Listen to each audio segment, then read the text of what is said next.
sutil. Bom, começou por mim, né? Eu pensei que ia ter colocado o último, eu acabei colocando primeiro. É a Isso vida. que faz, né? É a pressa, cara. É a pressa. Vermelho, pego de surpresa pelos Por próprios eu atos. mesmo. Ué, Não, mas eu esqueço, cara, as ordens do negócio. Bom, qual que é a Fui história de da... auto-tapeado. se dando ataque furtivo. Qual que é a ideia aqui? A ideia aqui é a seguinte, cara. Eu gosto de RPG fantasioso, gosto de histórias de magos, gosto de um bom grupo de conjuradores, um pergaminho bacana, gosto de um compêndio, de um grimório. Só que conjurador quebra o jogo, cara.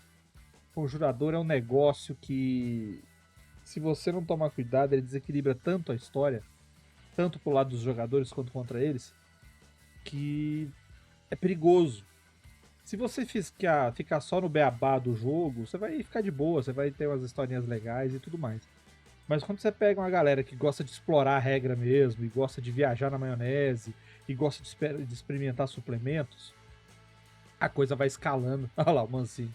A coisa vai escalando. Por quê? Porque nem tudo tá equilibradinho para aquele mago de nível 1 enfrentar um grupinho de kobolds, cara. As coisas estão um pouco mais... são um pouco mais complexas. E por que eu coloquei da magia sutil? Porque uma das coisas que eu gosto de considerar quando eu tô fazendo uma história de RPG narrando ou jogando é o seguinte: prego que destaca recebe marretada. Então é simples. Então como é que é isso? Vamos lá, nós estamos na Idade Média e de repente todo mundo tá lá feliz, o cara estuda alquimia, o cara faz lá suas teorias matemáticas, o cara estuda medicina, vez ou outra faz lá sua autópsia, sua necrópsia, vai estudar o corpo dos homens e dos animais, e ele vai escrevendo livros, cara, e vai produzindo, e vai criando material, e vai sempre progredindo e tudo mais. Só que aí, de repente, num determinado mês de maio, o cara vai e publica. O cara vai e manda uma carta com seus estudos para um outro sujeito. E aí o nome dele começa a rodar. O cara que estudou sobre os efeitos sei lá, dos vegetais no organismo, Que drogas. na verdade é o Sol que tá no centro do universo e não a Terra. Exato. Então o cara vai começando a ter essas ideias que ele viu na natureza e extrapolou o conhecimento genérico. Aí o cara começa a aparecer mais que os outros. Qual é o destino desse sujeito? O destino desse sujeito é ficar em pé em cima da fogueira durante um bom tempo. Por quê? Porque ele foi mexer com coisas que eram tabus para as outras. No RPG, quando você vai jogar lá, e você coloca o mago, você chega com o seu grupo numa cidade, e esse cara vai pra taverna e solta magia lá dentro. E lá dentro tem mais uns 2 magos. Aí depois deles apanharem e chamuscarem tudo, eles vão numa feira comprar item mágico. Então a coisa é desbalanceada. No final das contas, as pessoas esquecem que a magia, ela depende muito do estudo, do empenho. E ela é uma coisa que ela não é espalhafatosa, porque tudo que é espalhafatoso é perigoso. Então, a essência da magia que eu considero, ela é um pouco mais é um pouco mais centrada, é um pouco mais científica do que o que eu vejo nas mesas. O mago, ele é aquele cara que ele vai primeiro entender o funcionamento das coisas, entender o funcionamento da natureza, entender o funcionamento das energias, das forças. O clérigo vai ser aquele cara que ele vai entender como que os deuses atuam e como que eles interferem no dia a dia. E aí você vai, a partir daí, desenvolvendo esse conhecimento até chegar a um ponto onde o domínio dele sobre a magia é tão grande que ele consegue sim afetar grandes áreas, afetar grandes energias, manipular grandes quantidades de energia. Mas tudo isso parte do princípio que ele tem que começar devagar. Então a magia, ela tá no dia a dia. A magia, ela tá nas coisas simples. Tanto que se você dá um olhar dá uma olhada nas magias principais que tem de nível 1 e de nível 2, poucas delas fazem grandes estragos. A maioria delas fazem pode até ser pirotécnicas, né? E fazer grandes coisas visuais, mas elas não são tão fortes para elas serem quebradas em si. Exceto o Eldritch Blast, né? Esse é o único cantrip que é quebrado. Mas sempre tem uma ou outra, né? Mas em todo caso, o que eu tô tentando demonstrar aqui é que para você montar um mago, para você criar um conjurador, considera isso antes de fazer com que o cara saia explodindo as coisas por aí. Tenta imaginar que para que ele consiga soltar fogo pelas mãos e saber que as coisas podem explodir do nada e ele sair voando, ele antes tem que se dedicar muito a estudar as coisas de todo dia, o porquê que as coisas não saem voando do chão sozinhas, ou porquê que uma lã no frio ela solta faísca, ou porquê que o fogo se comporta da maneira que ele se comporta. E isso daí, para fazer uma simplificação, é o mesmo comparativo de vamos criar uma mesa onde o personagem vai do nível 1 ao nível 20. E no nível 20 ele conhece cada pedacinho da ficha dele e sabe tudo que ele consegue fazer.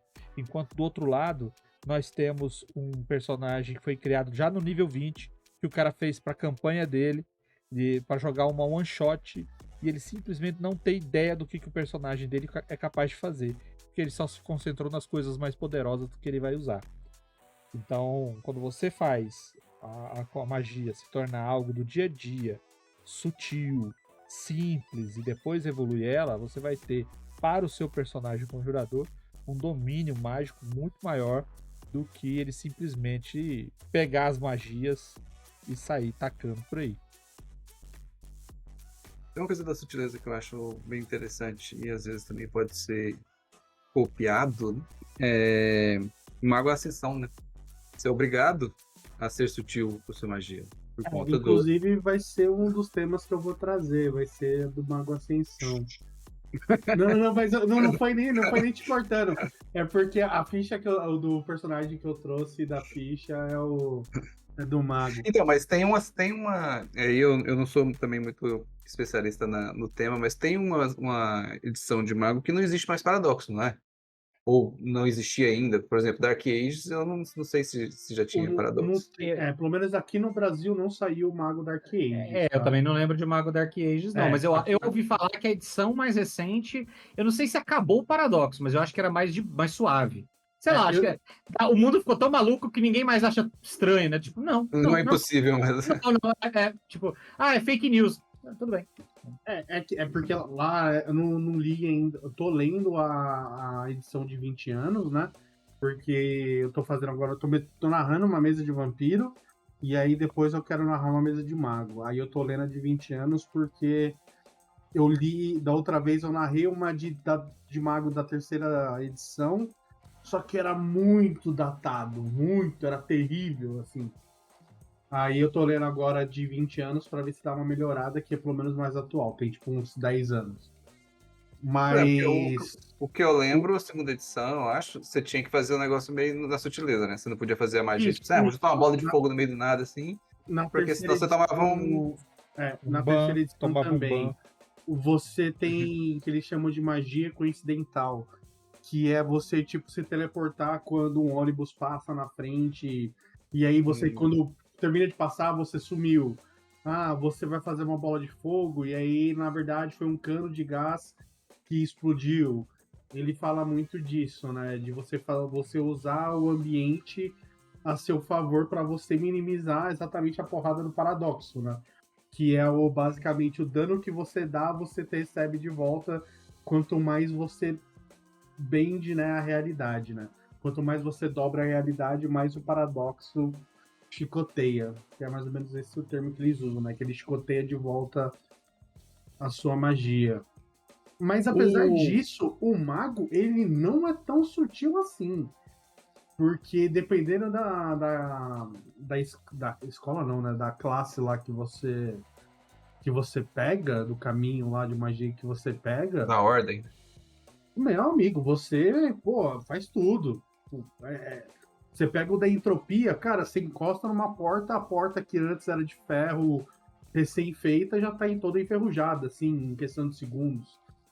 Então, ele é bem desbalanceado, assim, se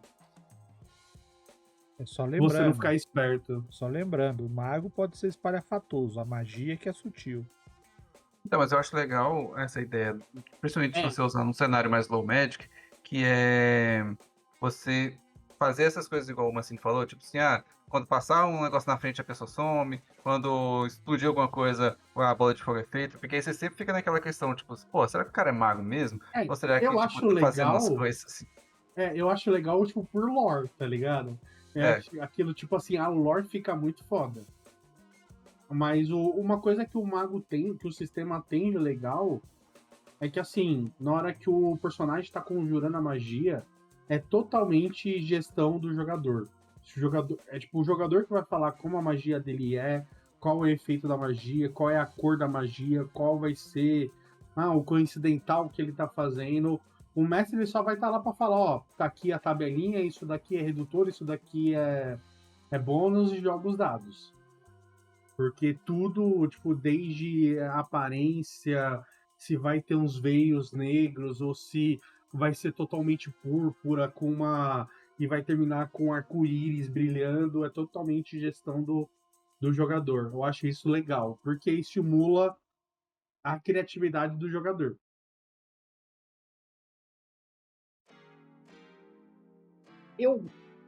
A gente falou de sistema, mas eu acho que a questão da sutileza vai muito do cenário, né? Uhum. Tipo, a forma como você constrói cenário. Então, assim, era a nona era, o Jesus?